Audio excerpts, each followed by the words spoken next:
very good morning to you and welcome to the program Focal Point. Of course, you know Focal Point is a program where we talk about issues that are happening in the political sphere, be it economy, religion, whatever it is. We talk about it on AF television on the program Focal Point. I am the anchor of this program this morning. My name is Faith Okanwa. Thank you so much for joining us from wherever you are hooking up to the conversation this morning. And in the studio today we have a very big week, a very important personality with us in the studio this morning. You know, we're in the political space and the political era, and we'll be bringing so many of them in this period. And today we have a very unique guest that's talking about Apostle Dr. Mrs. Ngozika Gladys Ogbuleke. She's a very big personality. Can you guess? Of course, she is the Guba candidate for the Social Democratic Party in Abia State, and she's here with us today. Thank you so much for joining us. You're welcome, Matt, to the program. Thank you so very much for having me here. All right, don't forget you can join the conversation from wherever you are. Join us, hook up with what we're doing this morning on our social media platforms. You have the opportunity to drop your comments, send your questions, whatever be your reactions, and we'll take as much as we can this morning. It's not going to be an exception. You know how we do it. And for the interest of our viewers, let's get to know you, ma. Who is this Guba as a candidate of the SDP? Thank you. My name is Apostle Dr. Gladys Ngozika Johnson Ogbuleke. Yes, as you have said, I'm a medical doctor by trade or by profession. I'm a surgeon with specialist interests from orthopedic surgery. And incidentally, I'm also a human rights lawyer, an award-winning human rights lawyer in the UK. And my special interest is the welfare of women and children. I come from Uvim, from Issaquah local government area here in Abia State. And I'm also married in Issaquah local government area.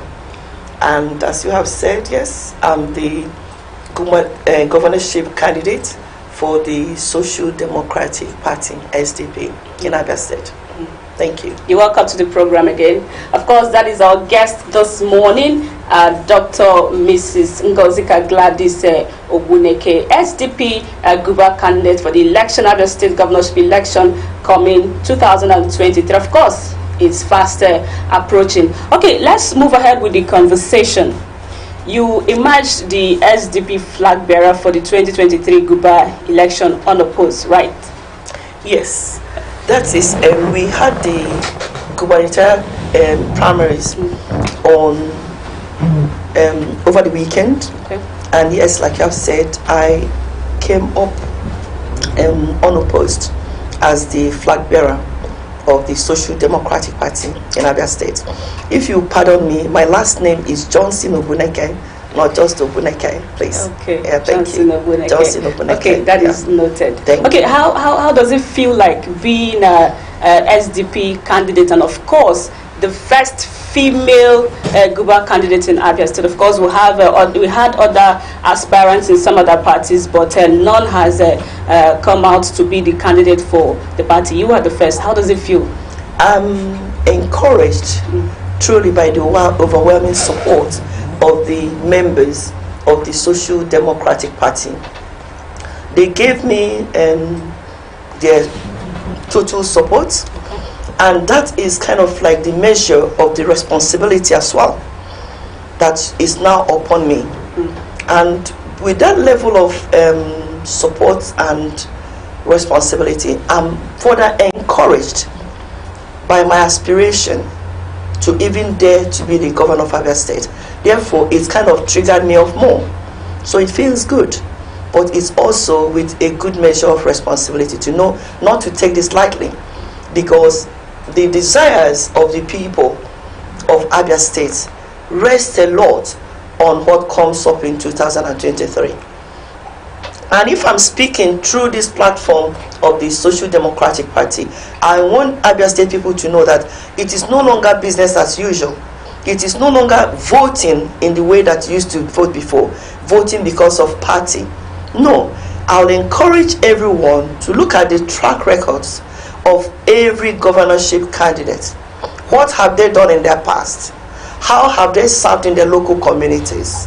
How are they in level of integrity and honesty to carry Abia State forward? Because Abia State, where it stands now, needs somebody to really direct it in the correct trajectory. It feels good. Thank you. Okay, now one may ask, we have other political and elective positions. We have the senatorial, we have the national, the House of Assembly, State House of Assembly, and the rest of them. Why did you keep those positions aside and then move over to vie for the governorship position? Why do you want to be Abia State Governor come 2023? Why not? If somebody else is choosing to be, why not the next person? Abia State has been as old as 32 years this September 2022. Abia State was created in 1991. And throughout all this period of time, we have had male governors. Okay. I have respect for males. God has blessed me with 4 beautiful males. I have a father I loved and I respected, late Honorable Justice Jonah Johnson from Ovim, like I said. And I have my respect for my male colleagues at work and everywhere. But it is time for Abia State to realize that voting somebody just because of gender is a cake, is old-fashioned, and it has not done Abia State anything. Why did I come out? In Isukwato, where I come from, in Ovim, when things are not going right, we invite, or the Adawani, they are invited. And I know that this thing is not only with Ovim or Isukwato, it's in all over Igbo land. Okay. And when the Adawani comes, they are humble. They are not taking sides. They are neutral. And they want to do everything they can in order to see that their father's house and homeland is sorted out and things are moving. That is the position I'm coming in. All the other people who have ruled or governed Abia State, I tell them thank you. But I want Abia State people to understand that they have done their best. Whatever they have done is their best. But I'm saying that their best is not good enough. Abia State deserves a lot more. Compare us with Ebonyi State that was created yesterday, so to speak. I schooled in Abakaliki, part of my primary school, at the Station Urban Primary School. And when I look at pictures about how Ebonyi State has become and what Abakaliki has become, I'm full of anger, holy anger, that the Abia State that I knew, and Umuahia as a capital, there's no change. It has been the same way it has been. They are using the secretariat over there. That was my primary school, Library Avenue Primary School. It was a beautiful school. And the library used to be so well decorated, and children would go there and study. So I don't know what all these other governors have been doing. So as an Adawani, an Adani, my message to Abia State people is to know that I have come. I have come in order to help and righting all those wrongs, to clean out the system, to make things good, so that there's good roads, proper infrastructures, children going to school. There are some schools I passed along the way, School Road Primary School. Their roof has just gone off in many places. Why is it like that? Why hasn't it been fixed? Why are children not going to school? I'm very passionate about this. So until Abia State realize that going to vote on a party system that they're actually denying themselves, I will not rest. I'll continue to share my message, and my message is simple. I've come in order to help to righten things, so that my homeland, my fatherland, Abia State, will enjoy good governance. There will be running water, electricity. There will be health care for children from the age of 0 age cradle to 16 years. That is part of my promises to Abia State. And then from 70 years old, people will enjoy free health care until when God calls them and they die. Look at Aba. Aba is nothing to write home about. When I was growing up, a lot of things you say made in Aba, even shoes or bags or everything, you say made in Aba. And Aba was thriving. But now Aba is a very dirty city, if not the dirtiest city in Nigeria. My apologies to people that live in Aba. But with no apology to the present government. You understand me? So many of them travel abroad. They have houses in the UK, the US, in Canada, and everywhere. They see how politicians worked.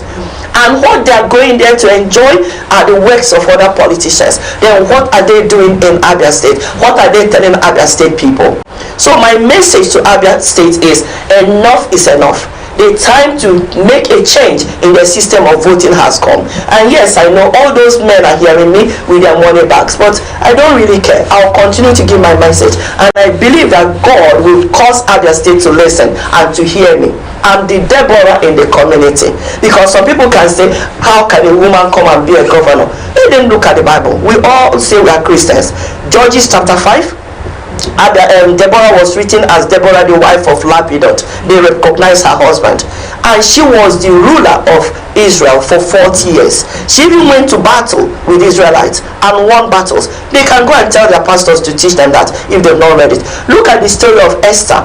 Esther also went to war, and she fasted and also strategized so that the Jewish were not destroyed. So a woman coming up to take position should not be something new in Abia State. It's only because the men have so taken up a lot of position and pushed the women aside to seem as if they are doing something when they are not doing anything. Abia State is the most backward state in Nigeria, and I don't like it because Ngozika doesn't come last. I need to carry last.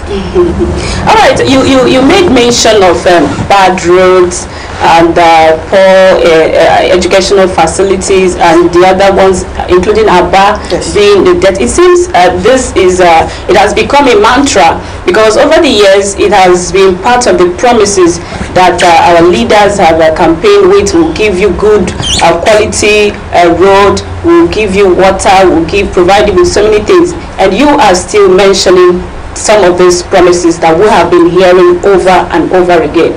How will you make this be a different case? I want to draw the attention of Abia State people to the few things I did before I traveled to United Kingdom to study and also to live.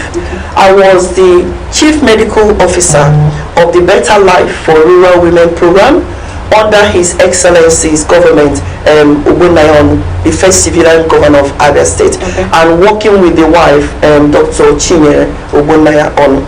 And during that time, I was working in what is described as secondment in Obiomangwa local government area. That time it was still as Obiomangwa local government, but now I know it's divided. And I planted a number of geriatric health centers. What do I mean by that?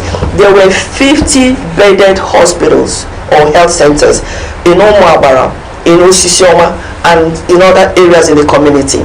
And I helped to train what we call as community health workers. They are kind of like nursing assistants, and then I was like a visiting doctor taking care of those inside places. My passion is that people should be healthy, because when people are healthy, they can pursue wealth. So I want Abia State people to look at my track records. And although I have traveled to the United Kingdom, I have never been cut off from my roots in Nigeria. I come down to Nigeria, especially in Isukwato, and in Roma, where I'm married in. I organize community projects with the women. People can interview them and they'll tell you guys. And I do teaching, and I also do programs and training in order to improve the life of the community. And ordinary me, I say ordinary me, when I earn my salary in the UK, I divide it into 3. And I've been training students in Abia State from secondary school to university. I've trained a number of people, accountants, nurses, and I'm not somebody to blow my trumpet. Now, if I can do all this as an individual, definitely Abia State will benefit a lot more from me. And I'm not saying it because I'm promising. I'm even upset that all these things are still as bad as they are, that somebody will come and make promise of it. But my own difference, which I'm going to send to your offices, is I have a detailed manifesto. And in my manifesto, I first of all outlined all the problems in Abia State. We went to town a lot more. There's no tourism attractions in Abia State, while that sort of thing could also bring in investments. Agriculture is not well implemented in Abia State. All these things could also be well implemented. Now you look about roads. There are some roads they say is federal road. How many federal vehicles ply those roads? A common road that somebody should fix. And if any governor have that common sense, then you take your account and give it to the federal government to get back your money, or you set up toll gates so that people can pay toll fees and the road is maintained. These are simple things to do. So during my younger years, I was the vice president of College of Medicine, University of Nigeria, Nsukka, and it is an office that somebody takes for only 2 years. But because I did so well, I was voted in twice for 4 years, and I still passed my medical school. And during my time, I was instrumental in refurbishing 3 lecture theaters, okay. 2 in UNTH and 1 in Enugu campus. And I was also instrumental in medical students having a change of their buses. Our bus before used to bring out a lot of smoke, and when it's going along the city, people will be laughing at us and calling it Marco Polo, you know. But during my time, I made representation. My professor was Professor Odili, I believe he's now late. Okay. And we also went to see Abacha, and I was a medical student, a 5th-year medical student, and I went to the office of Abacha with my own delegate, and we got new buses. So now that I'm a grown-up woman, a mother of 4, I've tested pain, and I see many mothers and many children not doing well in Abia State, not going to school, hawking food, when there's a lot of money that will be used to take care of them. I'm passionate about this. The choice rests on Abia State people. They could ask after me. I've not come to make money so that I can go to Obodo to buy houses. I've not come here to make money so that my children can go to school. God has been good to me. Some of my children have graduated as medical doctors. I'm coming here because I'm a very proud woman. Proud in the sense that I want my state of origin to do well. And like I tell you, because they cannot carry last, Abia State should not carry last as well. And it is that holy anger that I have in order to come and help Abia State be repositioned in where they should be in governance, so that the government should go back to the people. I have a full social welfare package for widows, for the motherless, for the homeless, and I want to be given a chance to implement it. Growing up, my father would take us to Ngozika, the Methodist leper colony, and the motherless babies home, and he instilled some of these qualities into that. Because you are privileged, you should remember people who are less privileged, and we will keep our little pennies. So when my dad is going buying stuff he's going to give to those people, he will encourage you to bring your own. And even in growing up, I remembered it, and being charitable is something that Abia State government should have been doing. Abia is a wealthy state. Don't let nobody deceive you that federal allocation is not enough. Ask me, in the market where you are going, some women can make okra soup with 50 naira. Some people can make the same okra soup with 5,000 naira. Some people can cook okra soup with 50,000 naira. You know, every person can adjust their schedule according to their budget. So how is it that Abia State have not done anything in order to alleviate the social burden of the people? So that is what I've come to do. And if Abia State will give me the chance, my promise to them is that 24 months into my government, Abia State will be the next London. Abia State will be the next London, so that many people will be living wherever they are to come back to Abia State. The choice is theirs.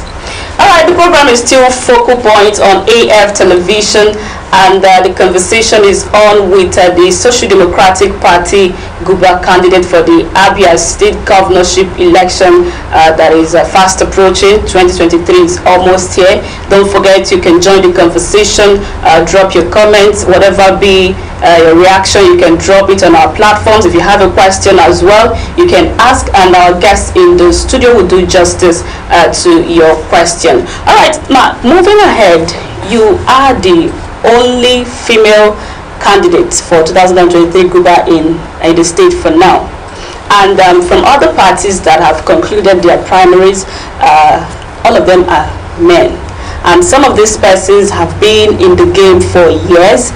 They are big wigs in politics, and you seem to be a new guy in the game. How do you think that you can measure up to these persons and then probably win Abia's mandates come 2023? I would like to change such train of thought. I'm not a new person in the game. Okay. You see, people should understand that everybody plays politics. I have been playing politics in the family. You have also been playing politics in the family. If you attend church, you also play politics in the church. If you're a married woman that I am, you also play politics in your husband's family place. What is politics? Politics simply means your skill and your ability to interact socially with other people in order to achieve positive results. That is what it is. But the way that civil politics that you are trying to define in Abia State is being played, or in Nigeria, it seems to be just a male-oriented thing. But I'm used to it. I told you that I'm an orthopedic surgeon. So in orthopedic surgery, I also find myself many of the times as being the only female. When I attend international conferences or when I'm at work, there are few of us females who are in orthopedic surgery. And also in the UK, there are also few black females who are in orthopedic surgery. So it doesn't mean much to me. I'm just who I am. I'm just a human being. The males are males. But like I have told you, this is no more the time to vote in any man. And that is my simple message to Abia State. So any party that is filing a male in their Guba candidate, tell them that enough is enough. Males have already done enough harm to Abia State. They should be put on one side. I need that broom to go and redirect Abia State in the right position. So irrespective of my gender, I have the qualities. I told you I'm a lawyer. I told you also that I'm a mother. I told you I'm a medical doctor. And by God's grace, I'm an ordained woman of God. I've planted a church in England and also trying to extend it here in the United Kingdom. So here in Nigeria, the Sanctuary Christian Apostolic Church of God. And before God, there's no gender. God is always looking at the spirit and the heart of man to serve him. And if it please God that I should come and be in this position, I believe that we mortals should also be in a position to accept that truly the male folks have done not too good. They've done their best. Remember what I said? Yeah. That is what they've done. It is their best. But I'm saying no, their best is not enough. It's just not enough. It's not enough at all. Okay, but does it mean that if you are given mandate, if you eventually become the next governor of Abia State come 2023, you put the men aside? No, that's not what I'm saying. Males in my campaign organization, males are there. Okay. My my deputy, God willing, will be a man, so that men will not feel as if I'm pushing them aside. But I'm saying any party voting any candidate on the basis, from the question you asked me, that all these men have been long in the game, I say they've been long in the game, but they've done awfully poor. I don't know how to describe it. Abia State has not gained at all because we've said males should come in. So that being a man should not just be a criteria, where you should look at what is the person, who is the person behind the man, or who is the person behind the woman. That's what I'm trying to explain to you. Okay. So if we're just saying to get people because they are males, no, they should stay on one side. They have ruled enough, and their effort is not enough. What they've done is not good at all. So let a woman be given a chance, not because I'm a woman, it's just chance that I'm a woman, but because as an individual, as an Abia State citizen of Nigeria, I believe I'm going to do better, much better, when given that chance. All right, Dr. Mrs. Ngozika says she believes she will do much better, more than the men that have been in the game for years. Of course, since the inception of Abia State, it's been men and men and men. And now we have a candidate, Dr. Mrs. Ngozika Ogbuleke. And of course, it's still focal point. She is the Guba candidate for the Social Democratic Party. And we are still having the conversation. All right, Ma, quickly. This is politics. Yeah. And every politician wants to win election. And how do you win this election? It entails people. And the politicians will usually say, what is your structure? You don't have a structure, you don't have a political structure, so you are not a threat, you cannot win this game. And of course, most of them will tend to say, oh, you can just stay aside because you are a new person and you don't have structure. And this structure mainly comes from the grassroots. Now to the question, how strong are you in the grassroots? Very strong. Nigerians and Abia State should remember that I did not start Social Democratic Party. Okay. Social Democratic Party is a national party. It is spread and outspread widely over the whole country. And it is the Social Democratic Party that Nigeria conducted the first political election, which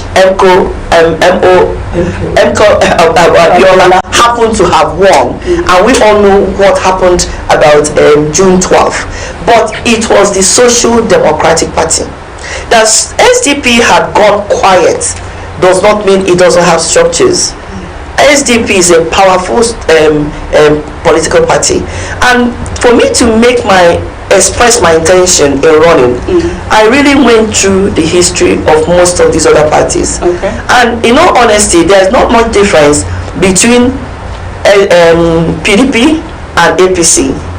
They all seem just to be the same characters of people, and also the same vices that I don't really want to be part of me. So there's no way I could have gone amongst them to express myself. So the only party that I felt that was credible and that could stand in helping me to relieve Abia State people of the social burdens that have been on them. Abia people are supposed to have good housing, good electricity, good water supply, good road, offices with flowers decorated. These are not what politicians are supposed to come and use as promises to them. These are their human rights. And I say to you that I'm a human rights lawyer. So I'm going to defend the rights of Abia State people under the platform of SDP, which already has a lot of structures down to the grassroots, down to the wards. Even as I speak to you, youths are coming all over Abia State, and it's not a fairy story, from Arochukwu, from Ohavia, from Aba, coming to register into my campaign organization. All the 17 local governments. And part of my program for Abia youths, I'm going to offer them 35,000 jobs. And I've divided it in such a way that each local government will have about 18,000 jobs. And these are youths who ordinarily will not have anything to be doing. And I'll pay them at least minimum wage. So minimum wage of how much? You know what minimum wage is, the new minimum wage, and what it should be, something they should live upon, you know. And I also give what I call data allowance, because at times I go into Zoom teaching and I expect everybody in my campaign organization to log on. They will tell you that even if you don't ask me, do your own investigation and ask. They will tell you. I don't go to places to say I'm going to give you a bag of rice or anything. But if your child is not in school or is not working, and I employ your child, I believe your child from there will be able to buy the rice, will be able to buy the salt, will be able to look after their parents, and also have that sense of achievement that they are doing something. So Abia State youths and Abia people should look out for my campaign plan. It's all detailed, and my campaign program is going to engage everybody in the community. I'm not going to say it is still top secret, because some people can just take it and then say it is them that started it. But please be assured that under the platform of SDP, I'm going to run a very tough campaign election, and I have, God's willing, everyone connected down to the grassroots. So I'm expecting a clean, competitive and clear election. Okay, you've talked about your plans for youth. What about women? That's what I'm saying, that Abia youths, as well as anybody who is not in employment, they are welcome to come into my campaign organization. But in what I also told you about women, you know, like some of these people you call big shot politicians, they've all been abroad Nigeria. That's what I mean. Because if I'm in UK, Nigeria becomes abroad. You know what I mean? Now, they've gone to some of those hospitals. In many hospitals in the UK, we have what we call hospital for women and children, like how FMC is. So although FMC is a big hospital, then you also have a hospital in a hospital. So my plan is to introduce that system in Abia State, so that we are going to have and build up 17 government general hospitals, and within them we will have women and children hospital, because women and children have special needs that most times need, you know, attention to look after them. So in those specialized areas, we look after them. Notwithstanding, male also have needs, and in these programs, when we go into really providing good health care, what I call as access to healthcare. It's a human rights program. People should have access to healthcare so that men, if you know what I mean, working men, able men who are in the age of youth and working will also have good access to healthcare and be taken care of. All right, it's been a great while having this conversation with Apostle Dr. Mrs. Ngozika Johnson Ogbuleke, SDP Guba candidate. She's not an aspirant anymore. She's a candidate. She's a flag bearer of the Social Democratic Party ahead of the 2023 general election, that is the governorship election in Abia State. Now to the final question, ma. Yeah. How do you rate governance in Abia State? In all ramification, development, everything. How do you rate it? I don't want to upset people, but because I'm honest and an honest person, even if you wake up my father from the grave, he'll tell you that Ngozika is Kwezoku. I cannot lie. Abia State has done very poorly. In all the ticking points that you could check as governance, Abia has scored 0. Why do I say 0? Look at teachers. I understand and I do know that teachers have not been paid their salaries for about 28 months. Look at pensioners. Pensioners have not received their gratuities for the past 38 months. Why? In developed countries where they want to emulate and go and spend the money, when you become a pensioner, you get free bus pass, you get free health care, free dental care, free eye care. What does that mean? It is the country appreciating you for using your time and your youth to have served them. But we are having the reverse in Abia State. When I speak about some of these things, I get very passionate, I get emotional. I'm not happy with what has happened. Why would somebody who for the years of their service giving their time to the running of a state, then because they have retired, come back and be pleading for their money, and they don't have money to eat or look after their children? And some of them, the children have also gone to school, whom they have trained with a lot of money, and they don't have a job. So Abia State have not done well at all. Abia State and the governors who have been part of Abia State, they should really be ashamed of themselves, if I must say the truth. It is not fair how they have run the state, and it will not be fair for this state to continue in the same way they have been running. That is why, in all fairness and with my zeal and my passion, I have come to redirect the state in the correct trajectory. And I repeat it, tell Abia State that Adane has come. You know, let my name be a blessing to Abia State. Like we say in my campaign organization, Ngozika Abia has come. I've sold my life and my time to this state. It is now for Abia State people to tell me what they value and what value they are putting in my coming to really do this work. I'm not coming here to make money out of them. I'm coming to serve. I'm not coming here to go and load money in the UK or the US or anywhere. God has blessed me with a good number of things, and I'm satisfied, I'm content. And I'm one person, pardon me, who have run her primaries without any godfather, without anybody chipping a dime into my primaries. So that will tell you the kind of person I am. I live within my budget, and I'll help Abia State also to grow internationally with investments, because it is my desire for us to have law and order, to have the street cleaned out, to have people being happy with their jobs, and then bring in foreign investors. Thank you. All right, it's been an exciting moment with SDP Guba candidate in Abia State for the 2023 governorship election in the person of Apostle Dr. Mrs. Ngozika Gladys Johnson Ogbuleke. Yeah. Thank you so much for being part of today's program, and thank you viewers for joining us from wherever part of the country, and of course outside the country, hooked up to the conversation. The program is still Focal Point, and my name is Faith Okanwa. Let's do it again next time. Until then, it is bye for now. Thank you so much. Thank you.